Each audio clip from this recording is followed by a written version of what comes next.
Hello mga Marco, kumusta kayo? Ito na naman ulit ang inyong Maring Content Creator, ang inyong Mars Tara sa Dizon kasama ang inyong batang maliit at saka si Ate Trisha. So ayan, ang inyong Mari ay magsa-travel ngayon. Siyempre travel talaga kasi sasakay ng bus.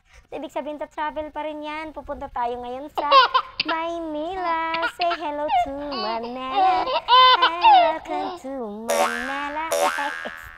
Welcome. Ayan, magbabakasyon tayo ngayon. Pupunta tayo sa Maynila. Magpapapila tayo. What? So, ayan na nga mga Marco. Nandito na kami ngayon sa barko.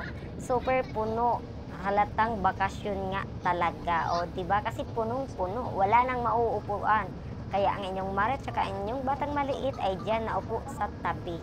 Sa tabi as in sa lamag. Dyan na kami nakaupo hanggang makarating sa patutunguhan. Dyan na kami naupo, dyan na kami nakain. Tsaka sobrang init. Dyan kasi kami malapit sa may tangki pa yan. Basta yung may labasan ng usok ng barko. Ayan sa likod ko, sobrang init para kami nasa oven.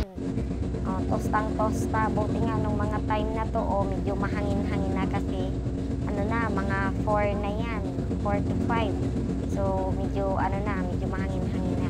Yung sa kabila na party yan ng barko, pero yung dun talaga sa inuupuan namin, anak ko. Super init talaga. Buti nga yung batang maliit nyo, nag-i-enjoy sa patanawin. Kahit na init ay okay lang. Kasi diba, naa-amaze siya dahil first time niya yan. First time ni GM, first time din ni Ate N. So, ayan.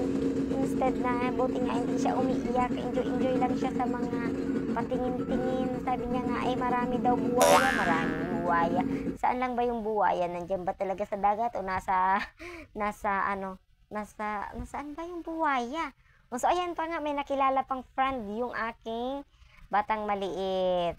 So, taga dun din pala siya sa Kapakulan. Yung tatay niya nasa Kapakulan. Yung tatay ni baby girl nasa Kapakulan. Friendly si baby girl. Tsaka napakabungis-ngis. So, shout out po pala sa Sorbito family. Shout out. Ayan, alam ko may viewers akong Sorbito family from Kapakulan. Shout out sa inyo. Kilala niyo si baby tsaka si ate? I hope naman. Alam ko kilala niyo. So, ako kasi, hindi ko malang natanong yung pangalan ni ate. Basta yung sinabi niya sa akin, yung pangalan ng biyenan niya, yung asawa niya, tsaka syempre, kaklase ko si Anthony Sorbito. So, ayan, friendly si baby.